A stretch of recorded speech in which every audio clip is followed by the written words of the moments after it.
Hello, welcome this evening to US TV. Thank you for joining me. We have a wonderful group of expert guests with us this evening, which I will introduce to you shortly.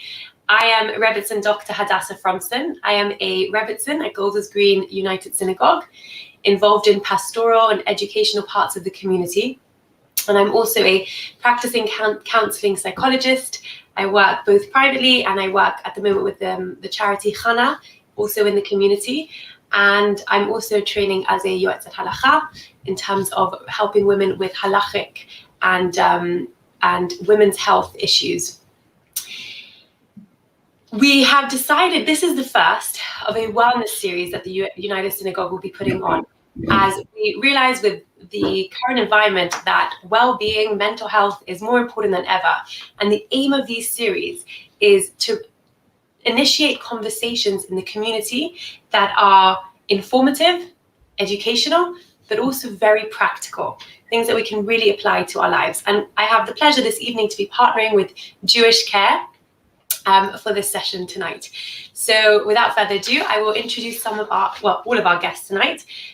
Gill, let's start with Gill Yentis, who's been with Jewish Care for 26 years, working in many different areas, but at the moment has, she's been working in the Dementia Support Service and is one of the lead trainers there. And I want to pass over to Gill to tell us a little bit more about your work at Jewish Care. Well, hi there, and this is very exciting to be part of US TV. As Hadassah has said, that I'm involved with the dementia work of Jewish Care.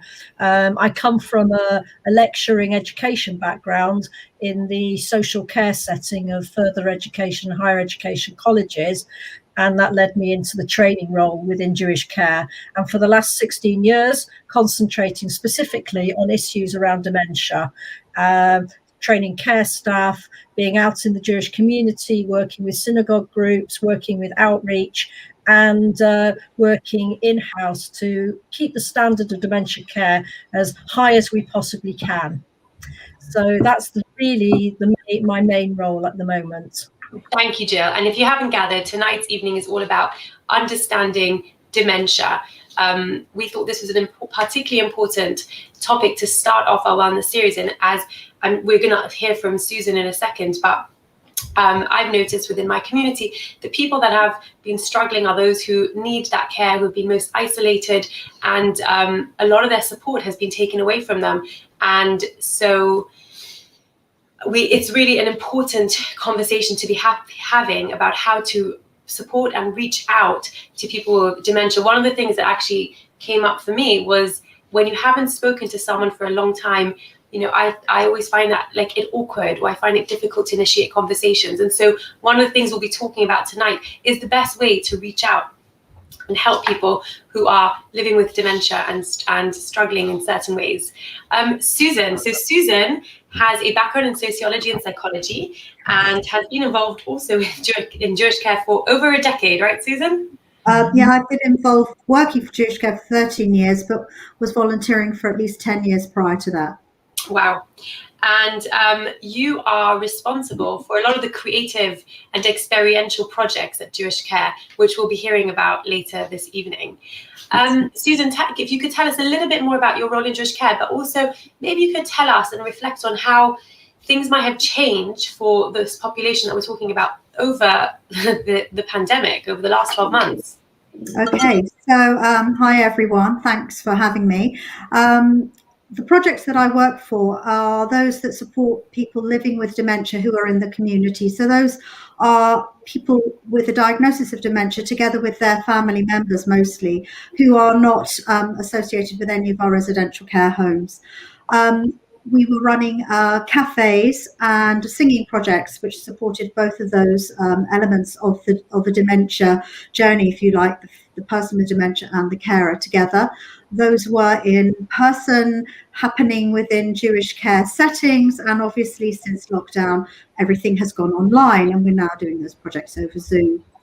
Since the pandemic, as you indicated, Hadassah, the because of the enforced isolation that people were having to experience, just the carer together with the person living with dementia, we found that we've had an increase in calls to our helpline, people discovering that there were things not amiss that perhaps they hadn't noticed. People have been forced together and they've been noticing things that perhaps they hadn't seen before. They were these new calls. Lots of new calls, a lot of new calls since lockdown, as well as calls from people who originally had services to access, like our day centres and activities out in the wider world, which suddenly stopped. So people's routines were interrupted and they were finding that there wasn't anything for them to do. And those sorts of crises, enforced isolation, being up close and personal with people in a way that they weren't before, perhaps exacerbating mental illness, depression, and so on. Other sorts of illnesses that might not have been addressed before, exacerbating dementia, and a lack of routine. Routine is so crucial to people who, if they're living with dementia. When that is taken away from them, then other things can come into play, and anxiety and stress can then make the situation worse. Right, thank you. So there's been a big increase in requiring Jewish care support over the last 12 months. Okay, well, that's really important. Thank you for telling us. Romy, on to you. Romy is an occupational therapist for Jewish care, and you've been there for almost 5 years? 4 years. 4 years. Now, Romy is one of the first, if I understand correctly, one of the first people to use the Montessori method, which you might be familiar with when you hear about nurseries and children, which is really about helping people, I think, learn themselves and empowering people, which you'll tell us more about. But Romy is one of the people who brought this Montessori method to the UK to use with the elderly population. And I understand it's extremely successful. Yes. Yeah, it's been amazing. So could you tell us a bit about yourself and this Montessori method? Sure. I'm an occupational therapist. I am from Australia originally. And when I started with Jewish care, I had learned about the Montessori approach. I mean, I'd heard about it in Australia because it's really big over there. The Australian equivalent of the Alzheimer's Society really pushes the training, and they ask pretty much any organization working with the elderly or with people living with dementia to use the Montessori approach. So when I started with Jewish care, I was really fortunate to have been given the opportunity to train with Dr. Cameron Camp, who's the man that created this approach for the elderly. He's American. And then I've been working with it ever since. And as you said, I mean, if anybody does have any understanding of the Montessori approach with children, it is all about self-directed learning. The idea that the child will sort of guide their own learning so long as you put them in the correct environment. And the reason it works with people who are living with dementia in a very concise way is that the research shows that the way we develop our skills as children, when we're first learning new things, in that same linear fashion, when someone gets Alzheimer's disease, they lose their skills in that somewhat same order. So it's sort of like this regression in that direction. So what Dr. Cameron Camp did is he tried to use these educational approaches with people living with dementia to somewhat stop the progression and also help them gain back some of those skills. And that's where he was really successful. But the approach has a massive focus on the environment and the importance, the idea that if the environment is not conducive and doesn't support the person to achieve their best, then they will obviously not succeed. The same way, if someone's in a wheelchair, they're not going to be able to get into a building if there's stairs and no ramp. It's somewhat similar to that. If you set up the environment to support a person's disabilities, they'll be able to function like normal. So, you put a ramp in and then anybody can access the building. It's the same sort of approach with the Montessori techniques. So it's about empowerment and accessibility. Yeah, definitely. Thank you all. Well, I'm really excited to have this conversation with you. I'm very aware that, you're the experts here, and I think it would be really helpful if one of you, maybe Gill, you could clarify, what is dementia? How does it differ from Alzheimer's and any other, mainstream disorders that we might hear about in the community? So the first thing that I will always say is that when it comes to understanding an older person, we can't always jump to conclusion that it is dementia that the person has, because a person's change in behaviour could actually be something as simple as a urine infection or a chest infection or even constipation.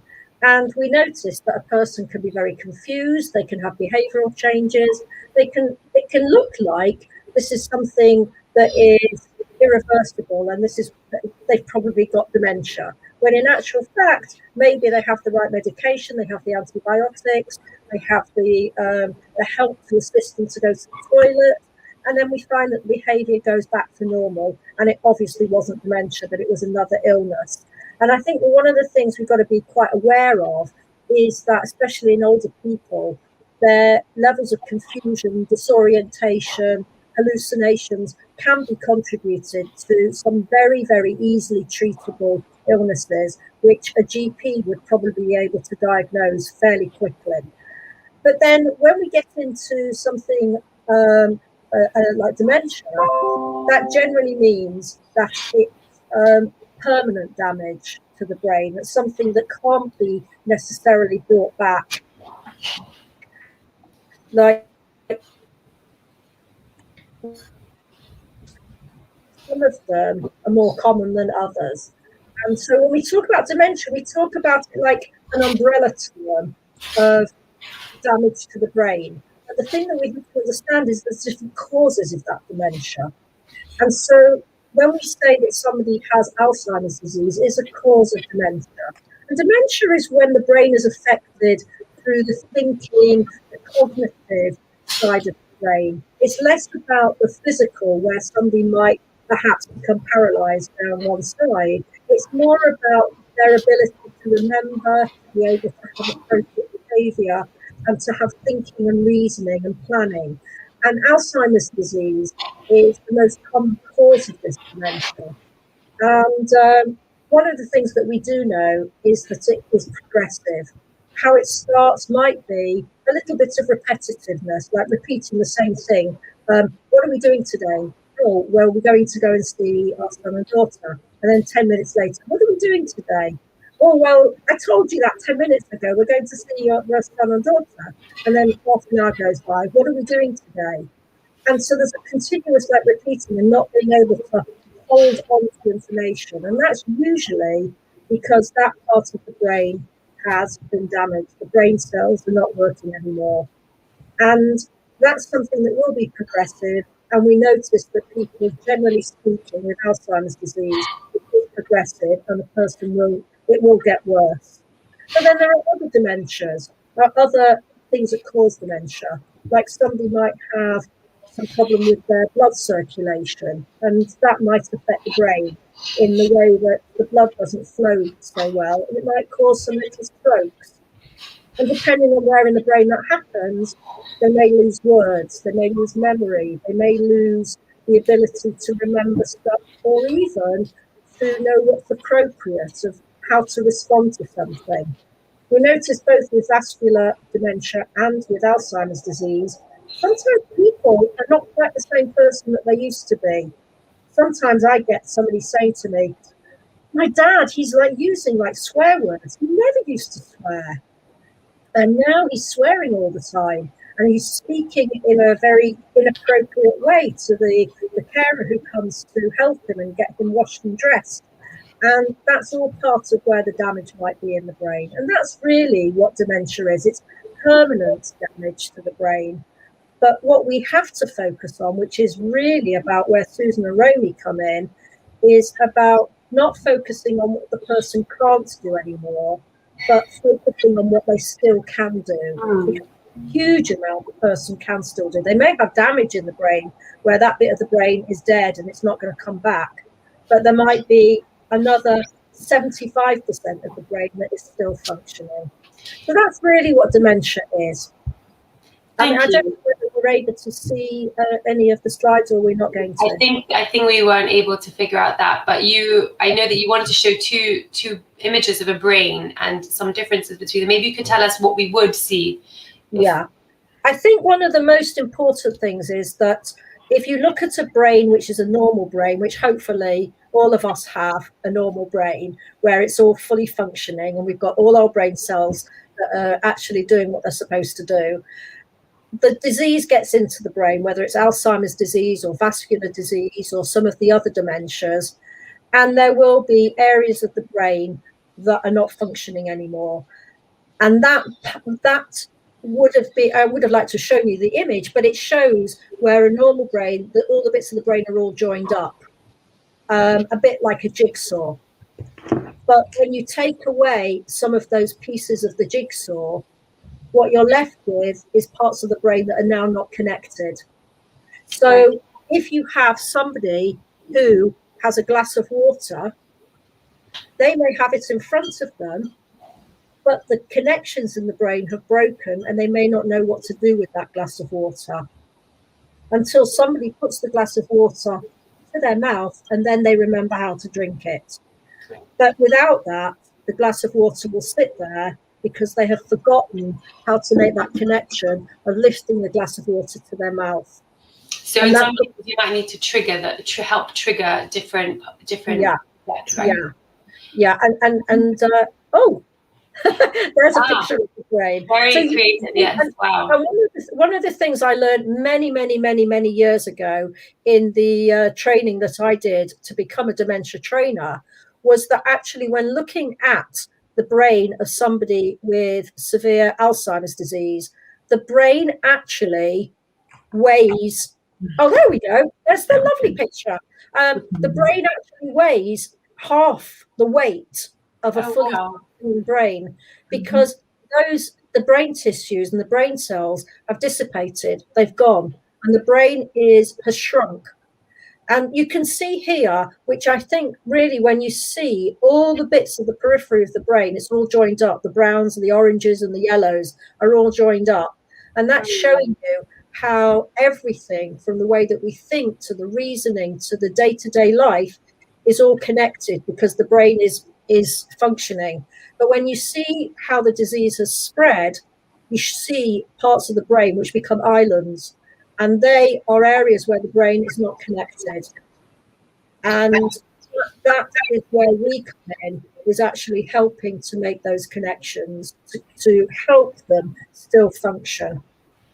And I imagine a lot of it's also just helping the carers or people, family members, almost realizing how to access the person and how to access who they are. Yeah, and I think on that point, one of the things that we do know, and I think another analogy to this is a bit like an onion, that it's often the outer layers which will go first, but the inner layers will stay a bit more in contact for longer. And if you imagine that your memories are all the way from today in March 2021, right back to the day you were born, and it might be that all those more recent memories have gone. So what you did today, what you did this morning, what you've just eaten, what activity you did yesterday, what did you do last Thursday? And it's very hard to find those memories if there's damage in the brain.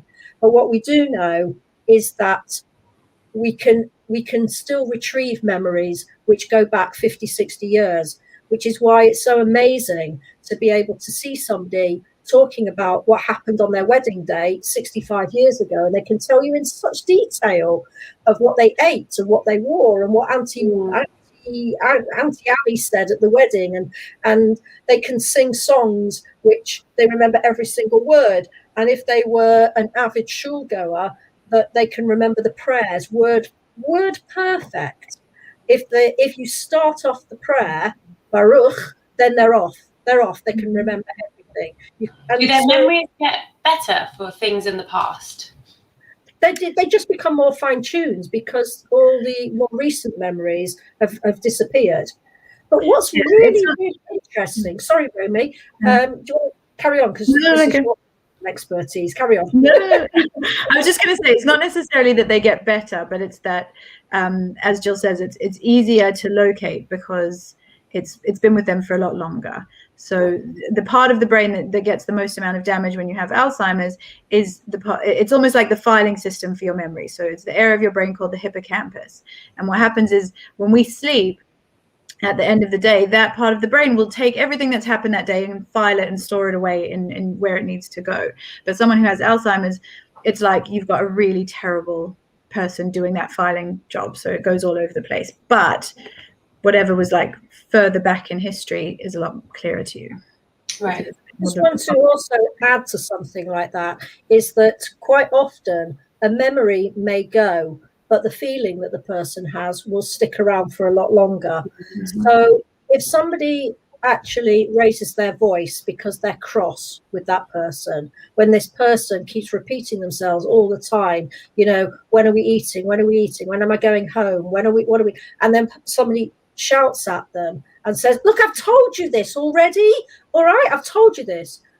They'll have forgotten the conversation, but they'll be left with that feeling that I feel uncomfortable with this person. This person's made me feel very anxious. I don't know why they've made me feel anxious, but I'm left with a feeling. And those feelings can stick with a person far longer than the actual memory of an event itself. And it's one of the hardest things to control when you're living with somebody 24/7 and not to get irritated and bad-tempered. But it's one of those things to know that somebody will be left with a feeling. That's interesting. I guess it's because we process things separately. But I was just thinking, likewise, what might be nice, I mean, on the inverse, is that you can also leave someone with a lovely feeling and realize it doesn't matter almost what you say. Absolutely. Or that they don't remember the conversation, but they do feel very at ease with you, uncomfortable and loved. Yeah, absolutely. It's a question that we often get asked is, you know, well, is there any point in doing that activity, or is there any point in engaging with them or singing with them? They're not going to remember it anyway. And to that, I would say, well, do you remember what you ate on the 5th of March, 1991? And I bet everybody would say no. but food's important. Like, we need food to live, don't we? So surely it had to have been important. So if it was important enough, why don't you remember it? So it's that sort of thing. Just because they're not going to remember it doesn't mean that it's not worth doing it. And it doesn't mean that they're not going to be left with that lovely emotion. Yeah. And it's the sort of thing we see, you know, for example, cognitive stimulation therapy, which is one of the only evidence-based therapies that you can do with someone living with dementia, is that a lot of the caregivers and the relatives and families say, yeah, once they've done the session, they can't tell you what they did that day, but they're in a much calmer, happier, settled mood for the rest of the day and even into the week. So as Gill says, the emotion will stick with them, and therefore it's really worth it. Yeah. It is important to do activities that are going to support the release of serotonin, the good feeling hormones, because as we've already said, it's not what you say to people, it's how you make them feel that they remember. And doing something like singing, for example, because we all remember the rhythmic beat of our mothers right from before we're born. It's the first sense, one of the first senses we have, and that is one of the last senses that we lose. We were talking about the degradation of memory. But because we hold on to rhythm and memory in our memory, rhythm and rhyme and words and music are so intrinsically linked. That's why singing and music is so important for people living with dementia. And that's why it's such a valuable thing to latch on to, because it makes people feel good. They might not have remembered that they were singing songs an hour ago, but the feel-good factor stays with them, and then that person might have a much better day, and so will the person who's supporting them, because that person is relaxed and calm. Yeah. When you say that, it makes me think two things. One, that, you know, something with music, for example, I know when I hear music, it can trigger a whole range of feelings for me, and, you know, it can remind someone of what a complex human being they are, that they can have this range of emotion. But the other thing which you're all saying, which I think is interesting for me, is it's really having this flexibility about thinking, you know, what is memory? What is engagement? You know, memory doesn't have to be recording facts. Memory can be experiencing something, whether you remember it or not. And and that there's a whole different way of experiencing things, even though we're used to having all these things together, our sight, our sound, our, the memory, recalling things. Actually, each one of those is its own thing, its own sort of sensory pathway, and that's valid. And it's just, we have to sort of change our way about what does it mean to experience or to live something. I think one of the things I would always say also is to understand that we have to understand the real world that the person who has dementia is living in, because it's not always just about memory, it's about their reality. And one of the things that I'll just tell you a very short story or anecdote. Was I was doing a session for, interestingly, a group of rabbis as part of their training to help them understand their congregants. And in the session, we talked about entering the person's world. And I talked about that they're not always living in the same world that we're living in. For instance, they may believe they have to go to work, even though they're 85 years old and they retired 20 years ago. In their world, they believe they have to go to work. Or that they keep asking about where the husband is, and the husband died, but they keep saying, oh, there's no point in you coming to visit just now. Can we wait until my husband's here? But it's very real to that person that her husband is still alive. So this rabbi was going to visit a congregant who was very recently bereaved. And the rabbi was going to discuss, the funeral, and to offer a little bit of pastoral care and so on. And the moment that the rabbi went into the house, the lady said, oh, come sit down. My husband's going to join us in a minute. And immediately the rabbi switched into that training session that she had attended and remembered enter the person's world, and realized that at that point there was no point in discussing this lady's husband's funeral and about the shiva and the plot, because in that world that lady really believed that her husband would be home any minute now. And that was a wake-up moment to realize that for that lady, her husband was still alive, and she had no memory of him dying. Wow. So, actually that brings us on to a question I wanted to discuss with you, which is, how do you have a conversation with someone, let's say an awkward moment like that? What would you say to work through it? What are common conversation, not starters of a conversation, finishers or common interrupters, and you're just sort of left there thinking, what do I say now? Or how do you get someone to, if they're just saying the same thing again and again, how do you get them to either talk about something different, or you just keep engaging in that way? I'd love to hear from all of you about tips like that. That's something I particularly struggle with. Right. This is one that we get loads, and actually, funnily enough, when they did some research into sort of the behaviors that people with dementia display, the repetitive questions is the one that sort of drives everybody the most insane. That was the one that everyone found the hardest to deal with. Now, what I teach in my training is that you have to take a step back from the question that they're asking and actually say, why is this happening? So don't focus on the content of the question, but try and figure out what's the emotion behind the question. So if someone is saying, what am I supposed to be doing now? What's happening today? What's happening today? Where are we going? And they repeat those sorts of questions over and over again. You have to try, as Gill said, put yourself in their shoes. And why might you be asking that over and over again? And that might suggest they're bored, they're anxious, they're watching everybody else around the house, busying themselves, making dinner, making breakfast, doing everything, and they're sitting around. So they're going, well, what am I supposed to be doing? Their dementia may have affected them that they can't initiate that task. So what you need, or for example, if they're asking for a relative or a spouse or someone or their mother or father that has passed away, you need to try and think to yourself, why would I be asking for my mom? And 9 times out of 10, if someone's asking for their parent, that usually means I need a hug, I need some social interaction, I'm feeling unsure, I'm feeling scared. So in that kind of situation, if you respond to the emotion versus the content, do you find that then that person is able to move on to something else, or you're just sort of giving them what they need in that moment, but they still might repeat it? So that's the second part. So the first part is respond to the emotion. So if they're say it looks like you're really anxious, let's talk about that, whatever it may be. The thing that I train is, the traditional dementia training would say, answer the question and try and distract them. Yeah. So if they're asking what I'm supposed to be doing, say to them, oh, we're going to the doctor just now. Why don't we do this? Why don't we do that? But in that instance, and then as I'm sure everybody knows, they'll ask the question again, won't they? It's repetitive questioning. It's what happens in dementia. So who's crazy in that scenario? The person with the unhealthy brain who doesn't know they're asking the question over and over again, or the person with the healthy brain answering them over and over again, very patiently and very kindly, and expecting a different outcome. So that's why it's not as simple as just how can we distract them. You have to sort of try and step in and understand what that emotion is telling you, and then work from there. But the best thing I can suggest, the distraction technique deals with it for a moment. What you're trying to do is engage the person. 9 times out of 10, we see these behaviors in dementia because a person is bored.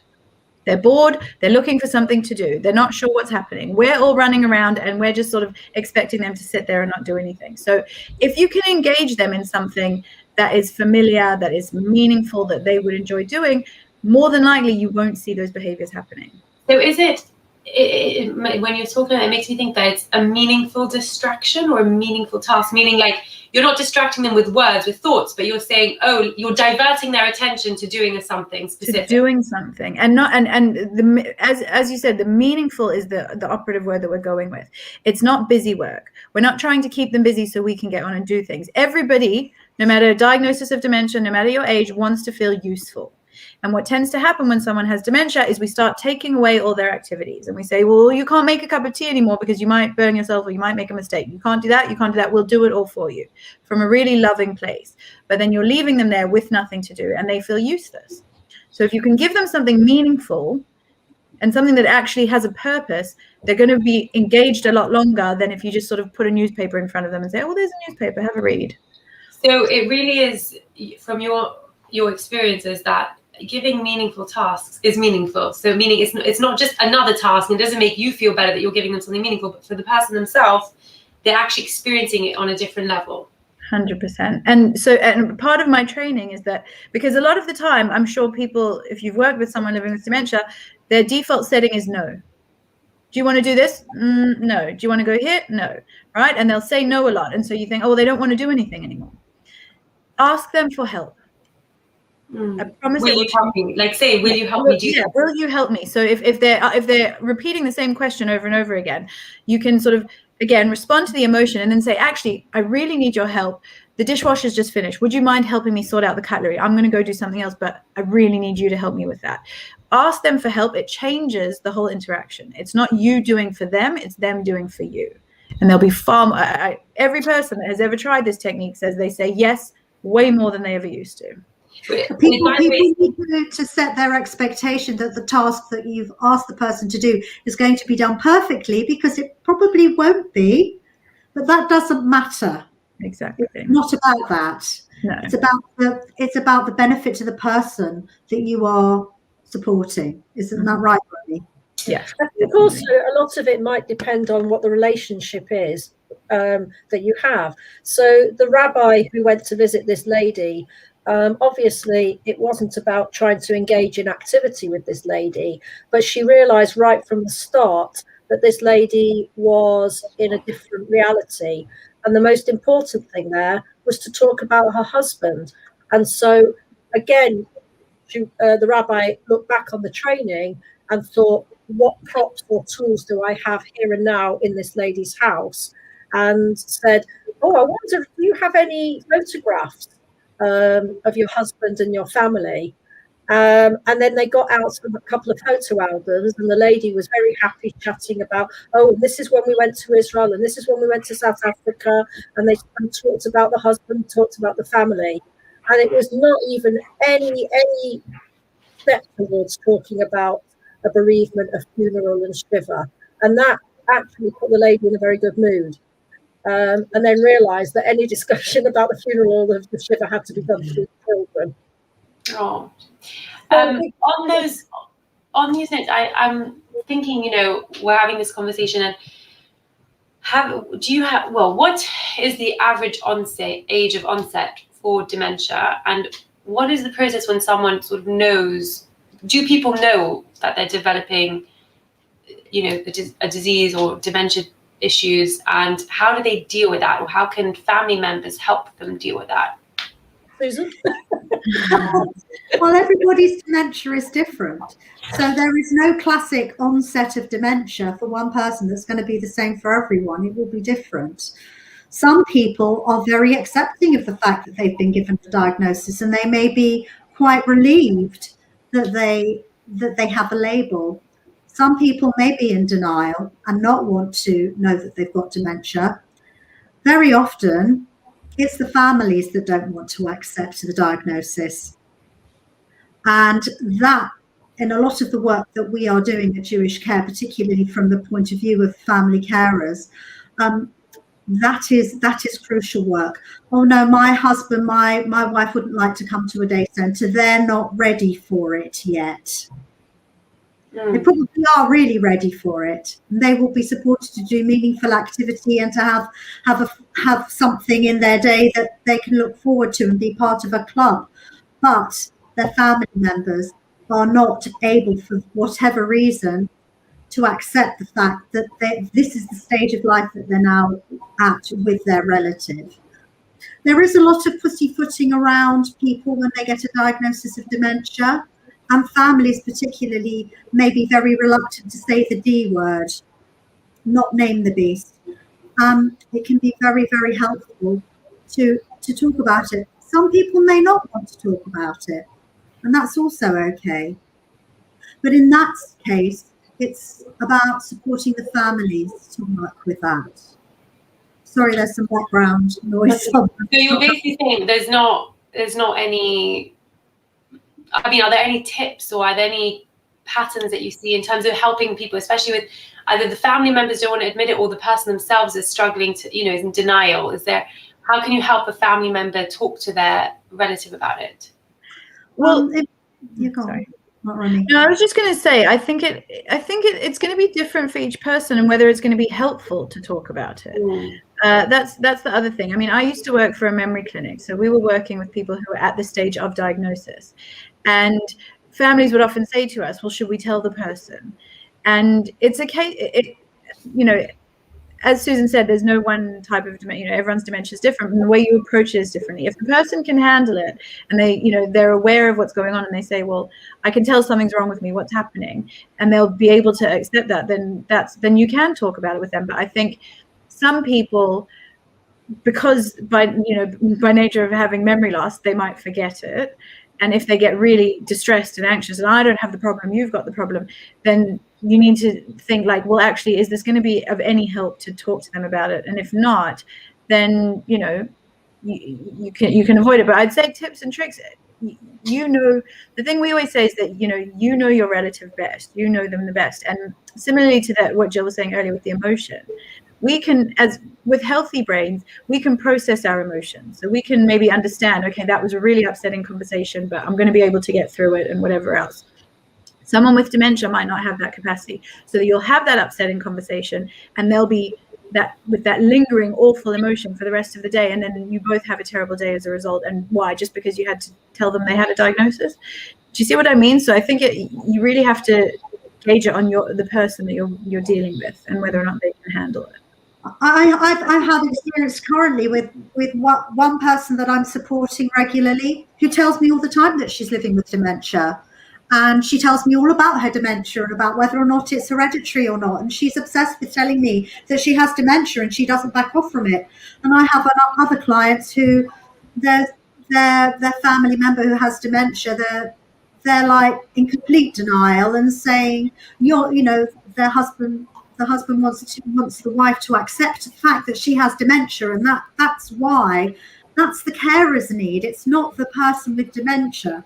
And the person with dementia is feeding off the anxiety of the carer, trying to get them to understand the diagnosis, and is saying to their husband, "You're not my carer, you're my scarer." Oh wow! And I think one of the things that I've become so conscious of over the years of working in this setting is that there's a fear attached to the word dementia, because people see it as a death sentence, like dementia, oh my goodness, that's my life over. When in actual fact, there are many, many, many hundreds and thousands of people who are living with dementia, who are still continuing to work, who are driving, who are volunteering, who have active lives in their synagogues, active lives in their communities. And one of the things that is the hardest thing to try and tell somebody is actually this person has a lot of living. They've still got a lot of living in them. They may have a diagnosis of dementia, but it's a little bit like your eyesight. So I'm now of a certain age where I have to wear my glasses to read. Now, I went through most of my life without having to wear glasses, and I'm now wearing glasses. I see myself as living with a minor disability because I can't function without these reading glasses. If you think of that as somebody who's lost a few brain cells, which means that their memory is not as good, that doesn't mean the rest of everything has to stop. So I can still function as long as I'm wearing my glasses. So this person who's got a diagnosis of dementia will probably still be able to function for quite a long time to come with the right kind of support and the right kind of structure around them. So it really goes back to having this flexibility of what is living, what is meaning, what is existence, and not just being rigid in our view of what it is, but think about it in a much broader way. Yeah, and we don't want somebody who perhaps has responsibilities that is actually letting people down. With a gentleman that I used to know who used to teach the bar mitzvah classes and used to teach the parsha and the laning and everything, and then he got to the point where he kept repeating himself, and the families were saying, actually, he's not really teaching my kids anything anymore. So that was obviously not appropriate for him to continue doing that. But actually what he was still brilliant at was setting the scroll. He could even do that for years and years afterwards. He was still able to set the scroll.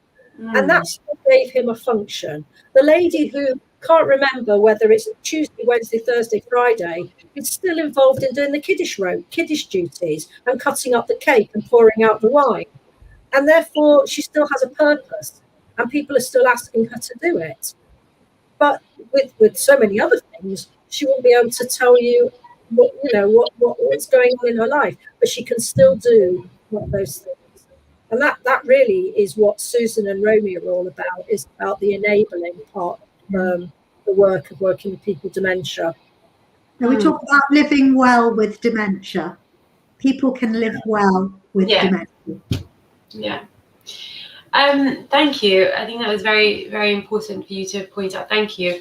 I want to ask if there's any, what are the first signs people have for onset of dementia?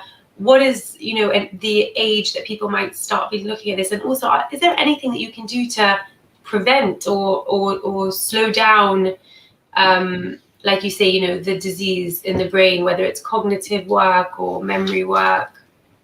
So, look, the general age of onset, for normal Alzheimer's or dementia, is 65 plus. Anybody that starts experiencing symptoms or gets a diagnosis before the age of 65, that's considered younger onset dementia. So, but generally the age that we usually will start seeing it is in sort of early 70s into the 80s, 90s. The thing is, because we're living, your greatest risk factor for dementia is your age. The older you are, the more chance you will have of getting dementia. And so that's why we're seeing it so much now, because people are living far longer than they ever did. Your other risk factors are the same as everything else, at the end of the day. Smoking, eating, drinking, poor diet, no exercise. Those are all the risk factors. So, and the interesting thing is the research shows that it starts from the decade between 30 and 40. That's like the most crucial decade of your life to be healthy, because that can be a predictor later on in life. But good to know. So that's the first thing. And all those things can really have an impact on getting the classic types of dementia. There are the only dementia that has a hereditary element to it is the younger onset, and even that they're still a bit iffy about. So a lot of people worry. They say, well, if my mom's got Alzheimer's, I'm going to get Alzheimer's. If she didn't get it before 65, the likelihood is it's not a genetic thing. So that's important to know. But as well as that, what you can do, the best thing you can do is keep yourself active and keep your mind active. The problem is people retire and then they start doing less and less and less. And, by the time I was seeing them in the memory clinic, most of their days were spent sat in front of a TV.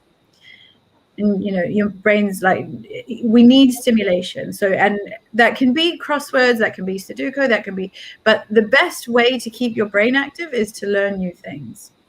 They say learning a language is the closest you're going to get to a teenage brain when you're soaking up everything in high school. So can you learn from TV or not? It's not considered the same sort of learning.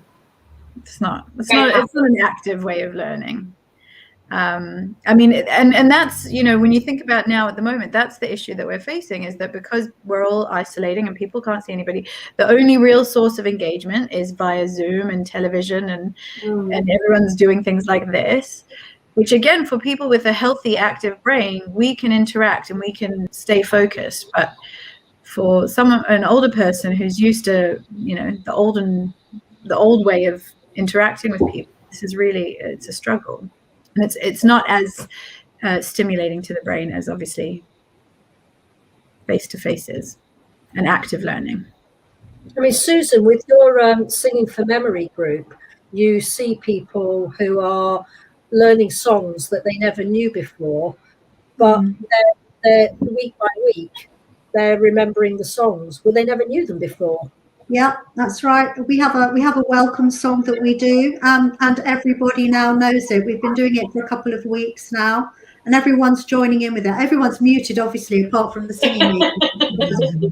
Complete chaos. But you can see over the screen that people are singing along and they're doing the actions. The more that people do things, the more they learn, and that's something that they didn't. It was sort of poo-pooed years, not that long ago, that people with dementia can't learn, but they can, and they do. It's quite astounding. And in the format of a singing session, that is definitely you see that there's a beginning, a middle, and an end. People know what's coming next. They have an expectation. They're learning the songs. They're doing the actions. I see it all the time. It's part of the Montessori approach. I mean, what Maria Montessori said about the children, she said, what the hand does, the mind remembers. And that's the overarching emphasis that we have in Montessori for older people, is if you repeat things, the more you do something, the better you will get at it. And that's why Susan was saying earlier that importance of routine as well. So the way if you want to teach someone with dementia how to do something new, you have to practice it. You have to do it, repeat it in a similar way each time. And as she says, they will learn. They do learn. Yeah, and I suppose that comes from the multiple ways that we process things, consciously, unconsciously, through habit, and that they have different access points. And it's about, again, being flexible in how we normally do things versus understanding our knowledge of what we have of how the brain works and adjusting to that.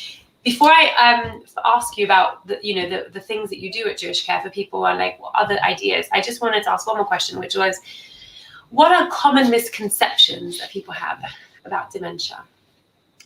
That dementia only affects all people. Pardon? That dementia is inevitable if you get older, and that it only affects old people, and that isn't true. As we said before, dementia can come on before the age of 65. There are other sorts of illnesses, sadly, out there that can be causes of different types of dementia. We remember Creutzfeldt-Jakob disease, that mad cow disease, the Korsakoff's dementia, which is caused by alcohol, HIV. There's Parkinson's as well, and so on. It isn't just about getting older. So that's number one. Anybody else? Another major misconception, and something that we're trying hard to change from the world over, is that there's nothing, dementia is probably one of the only diagnoses that you'll get, and you'll be told, go home, get your affairs in order, stop working, stop volunteering, stop doing all these things because you won't be able to do it anymore. And, just go home and wait to die, basically, to be blunt. And that is a massive, that's a human rights violation at the most basic level. But it's also a massive misconception, as Gill said earlier, and as we've all said, you can and people do live very well. There's a woman she was diagnosed with younger onset dementia. She's a lady in Australia. She has post-diagnosis gotten her PhD.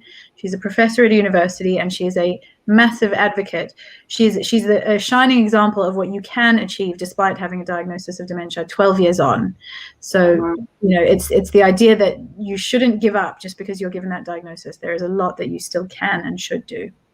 And it's impossible to tell how will it affect you as well, right? Yeah. I think also you have this image that somebody with dementia is going to go crazy and do life-threatening things and behave in a way that they're a danger to themselves and a danger to people around them.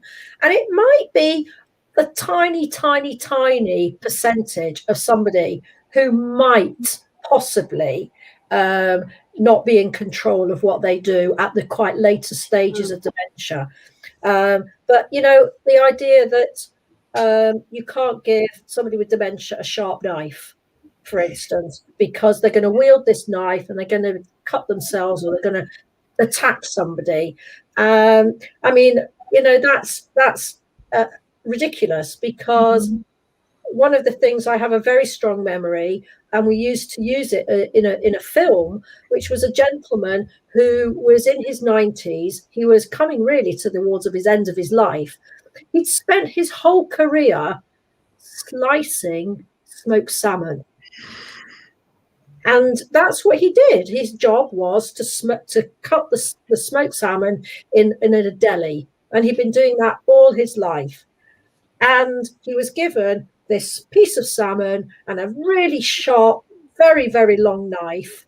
And everybody around was going, don't give him the knife, you've got advanced Alzheimer's disease. And what he did was he put on the white coat and he starts slicing the salmon as if he was a 25-year-old. It was unbelievable. So it's those myths that you have, that because of the dementia, the person is going to behave in the most irrational way. Chances are 90% of them won't. Yeah. One more question I remembered actually before the last one was, especially now, it's quite a stressful time, as you mentioned at the beginning, people are stuck at home more, there's more frustrations. Everyone's more stressed, there's more mental health issues on the rise. What can people who are looking after someone or living with someone who's living with dementia, what can they do to help themselves with their frustration? Well, the first thing they should do is call the Jewish Care Helpline, 208 922 2222, and speak to our trained advisors. And they will put you in, they will offer you, first of all, the family carer service at Jewish Care, which is support for the carer themselves. And the dedicated trained professionals in that team, of which I was a member, will take the time to be with you and talk to you about your frustrations and difficulties, and perhaps help you and direct you to resources and ways of working with the person you're caring for, so that you can both look after yourselves and live better. They will also direct you to our virtual day centre. Although our day centres are closed, we do have regular monthly activity packs that are being sent out to our members, with engaging puzzles, crosswords, word searches, all sorts of things like that to do at home. They'll also be put in touch with me, and I can offer couples, if that's what they would like to do, to attend our Memory Way cafes, which happen fortnightly, to engage in a cozy Zoom chat with other people in a similar situation, and have engaging activities, speakers, and fun together for an hour. And also my Singing Together group, which, as I alluded to, is very uplifting, very engaging, and actually it's great for everyone. A beginning, a middle, and an end, with a professional singing leader who is a trained music therapist. So tip number 1 is call Jewish Care and get the support you need. You'll get all the support you need then. And also there's so many things out there in the wider world, other online resources that there are lots of links to on our website. And I believe there will be a link at the end of this television program that you can click on with the resources all set out for you. We will post, hopefully you'll be able to access a list of resources that Susan put together for us about things that you can do and websites to visit. And I suppose I'm wondering, when people call you, is it very different, the tips that you would give people depending on their situation and what they're dealing with? Or is there a standard sort of, take deep breaths or give yourself some space? Are there standard? The number 1 tip is look after yourself, right. Which as carers, all carers, I'm a carer myself. If you're a carer, you don't put yourself first. But if you're going to be a successful carer, you have to put yourself first. Because if you can't care and you can't do your caring role properly, then the person you care for is going to end up in shtuck. And that isn't what we want, is it? We want the people we care about to be okay. So we have to take time for ourselves first. So that's taking a breath, stepping back, and being good enough, which is hard. It is hard. And I think guilt is a real difficulty. And with a lot of people being Jewish, guilt is our middle name. It's what we do very, very well, is feel guilty about everything. And every single person and their family dynamics is going to be different. And what works for one family may not work for another family. And I think one of the things one has to do is not beat yourself up. If you get to the point and say, actually, I can't deal with this, and the person living with dementia, it's wearing me down, I can't cope with it. It's not to feel a failure when you ask for help. And also when you hand over the care to somebody else to say, actually, I don't want to be doing the personal care for my 90-year-old mother. I actually need professional help to help me with this. And that's why a lot of the time when the calls come through to Jewish Care, every single case is dealt with on a very individual basis. But the professionals at the end of the line on the Jewish Care help desk will signpost to the department that they feel that the person will benefit most from. But I think also, like Susan, I have a mother who's in a care home, and I've been on the journey, and I know what it's like. I know what it's like to basically finally get to the point to say, as a family, we can't cope. And other people will say, I'm going to carry on till the very, very end, and I will always be there for my mum, and she's never going to go and live in a care home. I'm going to care for her. And one of our colleagues has always said, never say never, because you don't know what's going to happen in a year's time or 6 months' time when you reach the point where I made a promise to my mother that, Mommy, you're never going to go into a care home, but you just don't know what's around the corner. And it may get to that point where that person cannot cope. And Jewish Care is there to sort of, in a way, tune in to where that person's at. Yeah. Amazing. Thank you all. Thank you for being here tonight. And Jewish Care is a really fantastic resource we have in our community. Over 70, I think around 70 sites in London and southeast and of the England. And I mean, you help thousands upon thousands of people a year. So thank you for all the work you do and for being there. And I know that the building in Golders Green is particularly lovely. And thank you very much for your expertise. I'm sure everyone who has been listening tonight or watches this in the future will be able to contact you if needed and be able to get supported. Thank you very much for joining us this evening. Thank you. Thank you for having us. Thank you for having us. Just if I could quickly address that question, there is a lot of support available in the care homes already. And as well as that, if someone is living in a care home and needs an outward referral, whether that's for physiotherapy or occupational therapy, so if this person with Parkinson's needs support, needs a wheelchair, needs whatever it is, all those sorts of referrals are still going ahead. So even if the family can't go into support, there is support available. Yeah, so that was just a reference to someone asked a question live. What about a relative in a care home who has dementia? What type of support in place is in place, especially when a family can't go in. This relative has Parkinson's dementia. So thank you for answering that, Romy. Again, any questions, I'm sure Jewish Care really are, they're there to help you. So please be in touch. They've got a great website. Check it out. Thank you. We have our dementia tips and dementia facts leaflets as well that we can send out. Send out to people. Brilliant. Thank you very, very much. Thank you. Bye-bye. Thank you. Bye. Thanks for having us. Bye. Bye. Bye.